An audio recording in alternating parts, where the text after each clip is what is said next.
ተዋለሽ ብዙ ነገር አለ ቢቦ ጸልዮልኝ ብዙ ነገር ተናግሬ ማልጨርሳቸው ብዙ ነገሮች አሉ። ከጊዜው አንፃር አሁን አጠር አድርጌ ነው የምናገረው። ካሁን በፊትም መስክር ያለው ትንሽ እና በቤቴ ውስጥ ብዙ ችግር ነበረ። ለያንዳንዱ ለቤተሰብ ያልጸለየለት የለም፣ ያልተፈታ እንቆቅልሽ የለም ደግሞ እና ብዙ እንቆቅልሾች ተፈተዋል። አሁን በቅርቡ ማለት ነው በሚያዚያ ውስጥ አይኔን ታመሜ ኦፕሬሽን ሆኜ ነበር ሞራኖ ተብሎ እና ይሄ ቀኝ አይኔን ማነው ግራ አይኔን ሆኜ ወዳው ነው የተፈወስኩት። ቀኝ አይኔ ደግሞ ተሰርቶ እንደገና ሞራ አለበት ተብሎ ኦፕሬሽን አደረጉ። ያ በቃ አልድን አለ። ስመላለስ መድኃኒት ሰጥቶኝ ነው መመልሱኝ። በቃ ትንሽ ማስታገሻ ምናምን ሰጥቶኝ ነው መመልሱ። ምንም አልሻላል አልጋ ላይ ቀረው ማለት ይቻላል እያመመኝ በየጊዜው። ከዛ አሁንም ተመልሼ ሲሄድ ያው ነው። መጨረሻ ላይ አይኔ ጠፋ። እቺ አንድ ግራ አይኔ እልም ብሎ ጠፋ በቃ። ከዚህ የሆነ ሰርግ አለብኝና አዲስ አበባ ይዤ ሲመለስ በአዋሳ በኩል ነበር የመጣ ነው። እኔ ቤቴ ገብቼ ሄጄ በቃ አሞኛል፣ መንገድ ላይ ነበር ያመመኝ። ሄጄ ተኛለሁ ብዬ ነበር የመጣሁት። አዋሳ ላይ ወደዚህ መምጣት አልቻልኩም።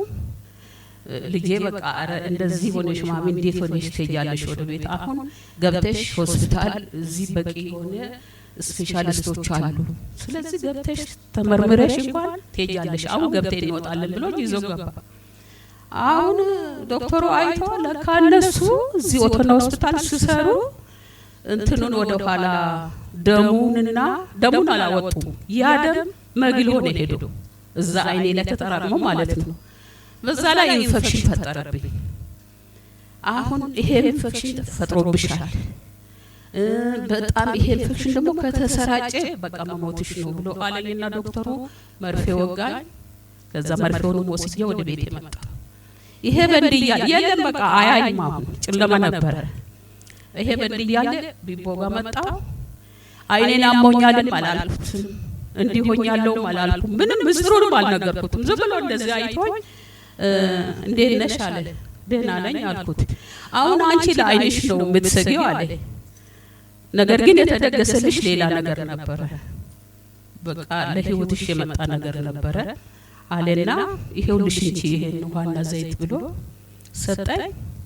እሱን ውሃ እየቀባሽ ጸልይ ማለት ዘይቱን እየቀባሽ ውሃውንም እንደዚህ እየታጠብሽበት አለ። እንዳለኝ አደረኩት። ከዛ በቃ እግዚአብሔር ይባረክ አይኔ በራ። በቃ እግዚአብሔር ይመስገን፣ እግዚአብሔር ይመስገን። አመስግኑልኝ ጎበዝ ብላችሁ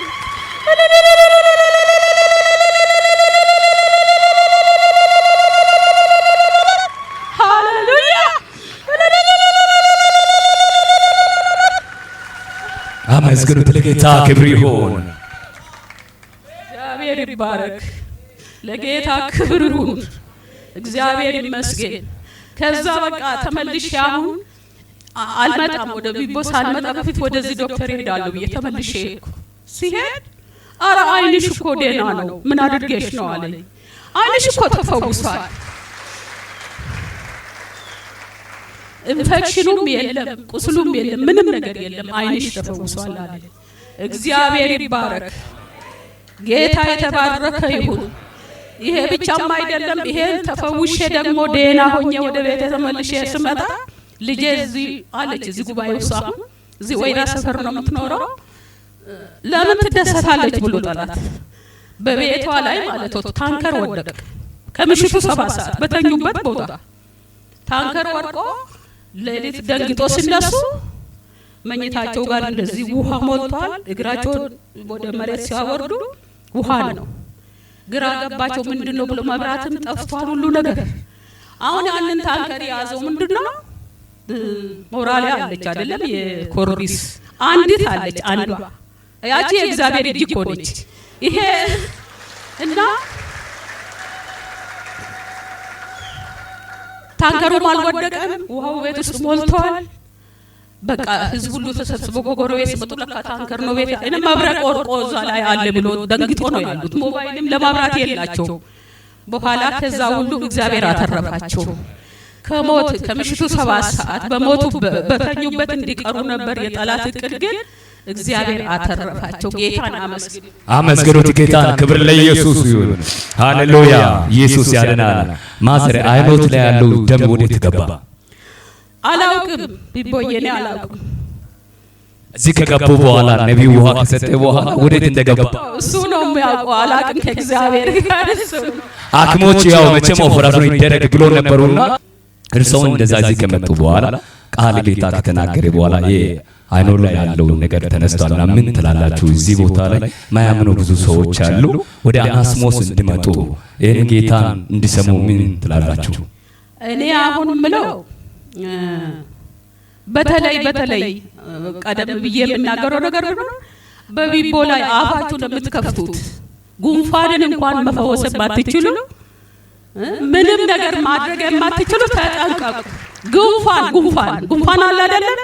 ዝም ብላችሁ ከውጪ የምትናገሩት ተጠንቀቁ፣ ለራሳችሁ ተጠንቀቁ ነው የምለው። እሱ ግን ጸጋው እየበዛ ነው የሚለው፣ እያደገ ነው የሚሄድ። እግዚአብሔር ይባርክ። አሁን ዘመን የተባረከ ይሁን። ልጆች ይባረኩ። አንተ ያስከው ጨበጥከው ነገር ሁሉ የተባረከ ይሁን። ልጆች የተባረኩ ይሁኑ። ዘሮች ታልፎ ይሰጡ። ጠላቶች ከእግሪ በታች እንዳመድ ይሁኑ። ባንተ ላይ በክፉ የምናገር አንደበት የተዘጋ ይሁን። በክፉ አይን የማይ የታወረ ይሁን። በጌታ በኢየሱስ ክርስቶስም ጸጋ ከፍ እያለ ይሂድ። ጌታ እግዚአብሔር ከክፉ ነገር ሁሉ አንተን ይጠብቅ። እና በመጨረሻው የምናገረው ነገር ምንድነው? የእግዚአብሔር እጅ እዚህ ቤት አለ። ከዚህ በላይ ነገር የለም። ምንም ነገር እኮ የለም። ለማንም ያስፈልጋል እና ብዙ አይቻለሁ። ምቀረን ጥቂት ነው። ለዛ ግን በጣም በእውነት እጅግ በጣም ከፍቶኝ ነበር ግን እግዚአብሔር ብርሃኔን መለሰልኝ። ማየት እወዳለሁ። ውሸት ምን ያደርጋል? እኔ እድሜ ገፍቷል፣ ማየት አልፈልግም ማለት አልችልም። ማየት እፈልጋለሁ። ወደፊትም ቢቦዬ ጸልይልኝ። እግዚአብሔር ይባርክ።